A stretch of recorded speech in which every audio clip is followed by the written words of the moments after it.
বিপ্লবকে হাইজ্যাক করে ক্ষমতায় একটি গোষ্ঠী, স্বৈরাচারী হাসিনার মতো চেপে বসা ভূত তাড়ানোর হুঁশিয়ারি খসরুর। দলের বিরুদ্ধে অপপ্রচারে জড়িতদের সতর্ক করলেন তারেক রহমান।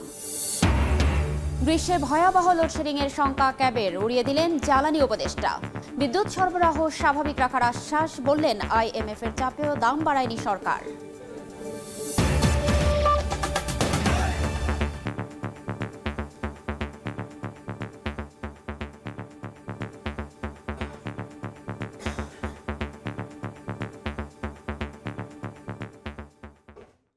জনপদের সময়ের সঙ্গে আছি আমি ফারজান আলিনা। সব দল মিলে আন্দোলন করলেও বিপ্লবকে হাইজ্যাক করে ক্ষমতায় বসেছে একটি গোষ্ঠী। স্বৈরাচারী শেখ হাসিনার মতো চেপে বসা নতুন ভূত তাড়ানোর হুঁশিয়ারি দিয়েছেন বিএনপি নেতা আমির খসরু। এদিকে বিএনপির বিরুদ্ধে অপপ্রচার করে ফায়দা হাসিলের চেষ্টাকারীদের সতর্ক করেছেন দলটির ভারপ্রাপ্ত চেয়ারম্যান তারেক রহমান। দীর্ঘ 16 বছর পর যশোর বিএনপির সম্মেলন ঘিরে উচ্ছ্বাস। নেতাকর্মী, ডেলিগেট আর কাউন্সিলরদের উপস্থিতিতে পরিপূর্ণ জেলা ঈদগাহ মাঠ। সম্মেলন ঘিরে সকাল থেকে জড়ো হন আশপাশের অঞ্চলের কর্মী সমর্থকরা। যুক্তরাজ্য থেকে ভার্চুয়ালি যুক্ত হয়ে বিএনপির ভারপ্রাপ্ত চেয়ারম্যান তারেক রহমান বলেন, দলের কেউ অপরাধ করলে ছাড় দেয় না বিএনপি। অভিযুক্তদের বিরুদ্ধে ব্যবস্থা নেওয়াকে দুর্বলতা না ভেবে দলের বিরুদ্ধে অপপ্রচার বন্ধের আহ্বান জানান তিনি। আমরা আমাদের বহু নেতাকর্মী, বেশ অনেক নেতাকর্মীর বিরুদ্ধে ব্যবস্থা গ্রহণ করেছি, যারা দলের এই অবস্থান থেকে সরে গিয়ে কোনো অনৈতিক কাজ করেছেন। কিছু সংখ্যক ব্যক্তি এটিকে দলের দুর্বলতা হিসাবে উপস্থাপনের চেষ্টা করছে। যারা এই কথাটি বলে অন্য কিছু হাসিলের চেষ্টা করে, বিএনপির অমুক লোক এটা করেছে, তমুক লোক এটা করেছে, দয়া করে এসব কথা বলে বিভ্রান্ত করার চেষ্টা করবেন না। একই দিন রাজধানীর শ্যামলীতে বেসরকারি বিশ্ববিদ্যালয় ছাত্রদলের সদস্য ফর্ম বিতরণ ও নবায়ন কর্মসূচিতে যুক্ত হয়ে বিএনপির স্থায়ী কমিটির সদস্য আমির খসরু মাহমুদ চৌধুরী বলেন, সব দল মিলে আন্দোলন করলেও জুলাই বিপ্লবের ক্রেডিট একাই নিয়ে একটি গোষ্ঠী ক্ষমতায় বসেছে। শেখ হাসিনার মতোই স্বৈরাচারী পদ্ধতিতে ক্ষমতায় যেতে সংস্কারের বুলি আসছে তারা। এই যে একটা হাইজ্যাক করে আন্দোলন, যে ক্ষমতায় যাওয়া, ক্ষমতা অব্যাহতভাবে দখল করা, এটা তো হাসিনার প্রক্রিয়া।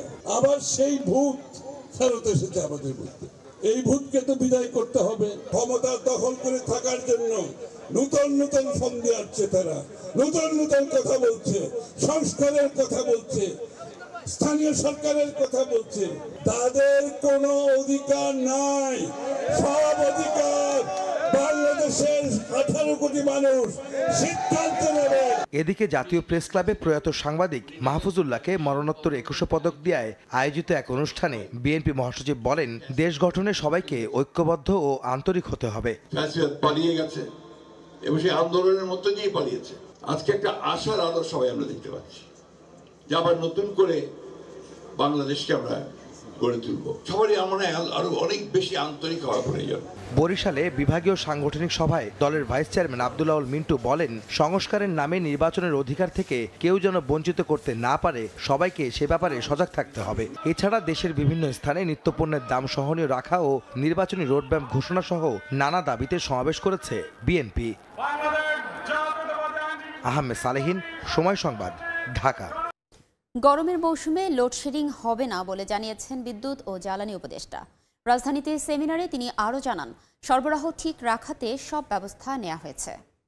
আমরা বলেছি যে এই গরমকালে কি বলে যে থার্মোস্ট্যাট 25 ডিগ্রি বা তার উপরে রাখতে হবে, এবং এইভাবে যদি আমরা সবাই করি তাহলে আমরা কিন্তু রমজানে কোনো লোডশেডিং হবে না এবং আগামী গরমকালে কোনো লোডশেডিং হবে না। ব্যাপক দুর্নীতি হয়েছে বিদ্যুতের খাতে এবং আমরা ট্যারিফগুলো রিনেগোশিয়েট করতেছি। 6 মাস হয়ে গেল আমরা বিদ্যুতের দাম বাড়াই নাই। আমরা IMF এর প্রচন্ড চাপ সত্য। গণ অভ্যুত্থানের পরও অপরাধ দুর্নীতি বন্ধ হয়নি উল্লেখ করে শহীদদের সম্মানে দখল চাঁদাবাজি বন্ধের আহ্বান জানিয়েছেন জামায়াতের আমির ডাক্তার শফিকুর রহমান। সকালে লক্ষ্মীপুরে গণজমায়েতে তিনি এ আহ্বান জানান।